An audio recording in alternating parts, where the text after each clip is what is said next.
Everything in Hyrule Warriors Age of Calamity after the Battle of Hyrule Field did not occur the same way in the Calamity memories to the Legend of Zelda Breath of the Wild. The obvious reason is time travel, which resulted in the creation of a new world, which could be altered from the moment prior to the nomination of the champions, specifically the Battle of Hyrule Field, which did take place in both realities. It is just that there were two forces interfering with the course of destiny, the little guardian from Zelda's study and Malice of Calamity Ganon from the world of future ruin and the 100 years of wait. The raising of the Sheikah Tower, activation of runes that in Breath of the Wild were first activated a century later, and Calamity Ganon attacking Zelda and forcing Link to intervene long before the Calamity engulfed Hyrule Castle, and most of all Link joining Impa and Zelda to the Royal Ancient Lab, are all events from Chapter 1 and thus the demo that did not transpire 100 years prior to the Legend of Zelda Breath of the Wild, and with it the era of the Wild. And this is where I would appreciate if you like and share this video and consider subscribing, and if you haven't beaten Chapter 3 in Hyrule Warriors Age of Calamity, warn you about spoilers from the first 3 chapters of the game. So as the timelines diverge even further apart with the monster attacks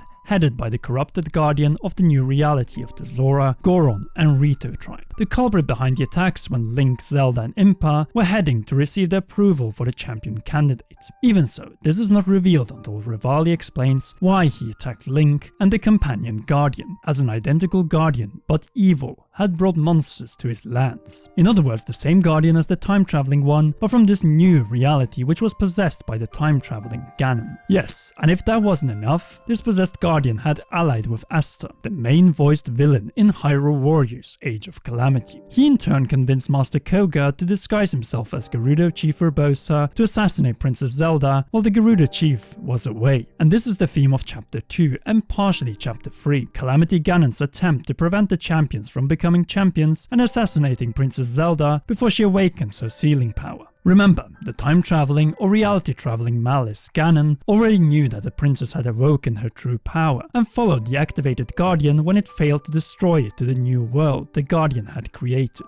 Yes, this is confusing, I know it, but bear with me as it gets pretty straightforward from here. Just understand that Age of Calamity takes place in a different world from Breath of the Wild's memories. Breath of the Wild, and subsequently its sequel, much like the child timeline in Ocarina of Time, is a different world from the adult timeline in Ocarina of Time. That is, if you have played Ocarina of Time. If you haven't, then you should play it. Anyway, by the end of Chapter 2 and the first mission of Chapter 3, the new world found in Age of Calamity has gone so far away from the events preceding the Great Calamity in the world of ruin found in Breath of the Wild's memories that you cannot really compare the two, as the champions are recruited differently, battles that didn't take place in Breath of the Wild's memories take place in the new world of Age of Calamity, and assassinations that were poorly planned 100 years prior to Breath of the Wild are set up brilliantly and barely prevented in Age of Calamity. In other words, in Hyrule Warriors Age of Calamity, we visit the same locations that we know and characters that we love, but in reality, this is a different Hyrule, with different characters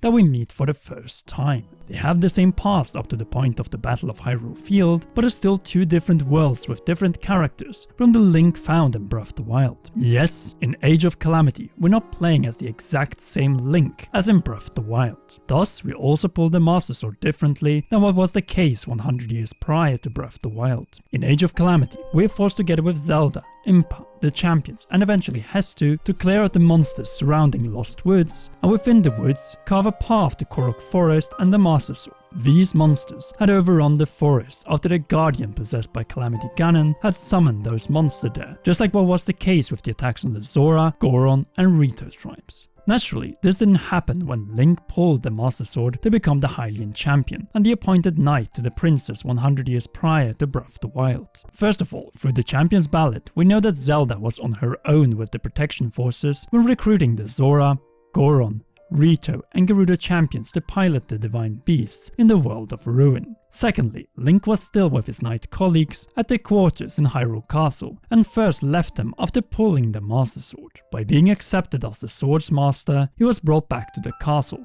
handed the champion tunic crafted by Princess Zelda, and first met the champions and the princess on a personal level during and after the appointment ceremony. First then did he start traveling with the reluctant Princess Zelda 100 years prior to the Legend of Zelda Breath of the Wild. In Age of Calamity, they traveled together immediately after Link discovered his small mysterious egg guardian and solidified his position as Zelda's protector after saving her twice.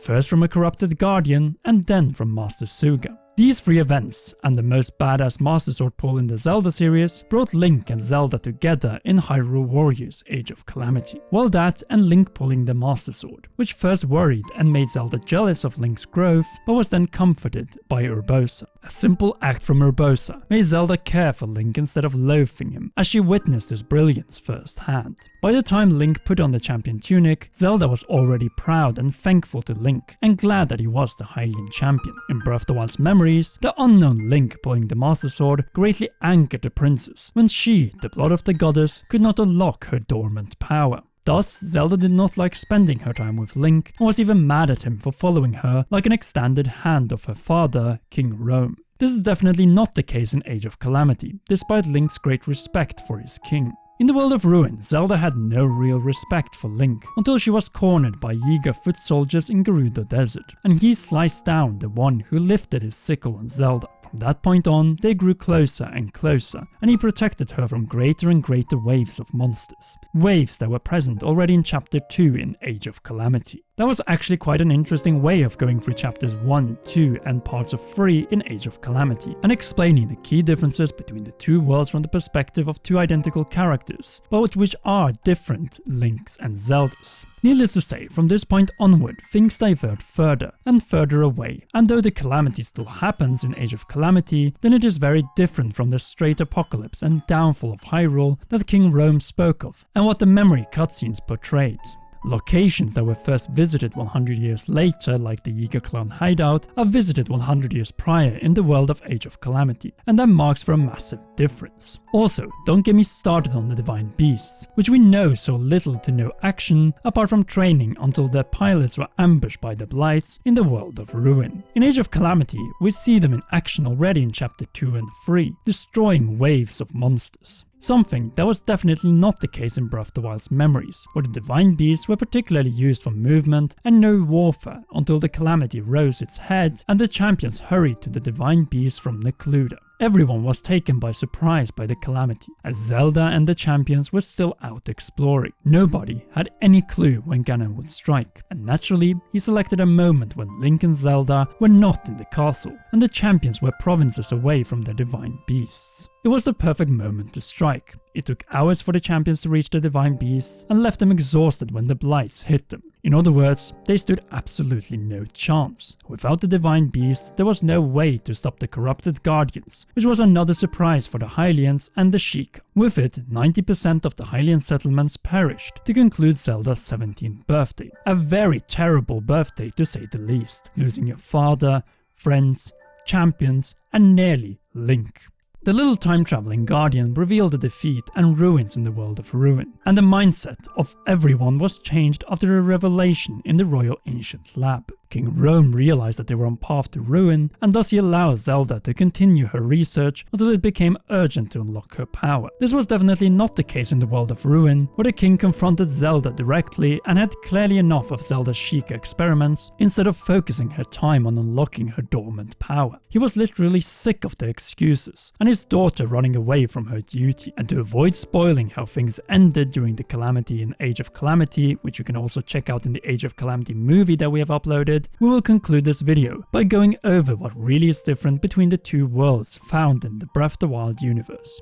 Human relations. Since the arrival of the Egg Guardian didn't only create a new world, it also connected people, and to a far greater extent than what was seen in Breath of the Wild's memories, where too much focus and pressure on Zelda resulted in a distance between her and Link, her and the champions, and her father. In the new world, Ganon is naturally a threat who appears even before the Great Calamity itself, but the experiences that Zelda, Link and Impa go through with the champions lead to a different point of view among the characters. Well, Link and Revali might be even worse to each other, but other than that, everything is far better than in the world of Ruin, and it really shows that sometimes we people need to talk with each other about our struggles, and most of all, aid each other when the other is in need. Try to put ourselves into the shoes of the person that we spend our time with and try to reach mutual understanding, and most of all, mental backing and cooperation. As what we see is that in times of conflict and threats, we're likely to split up and think about ourselves. But in reality, this is a time we should unite and try to support those who struggle.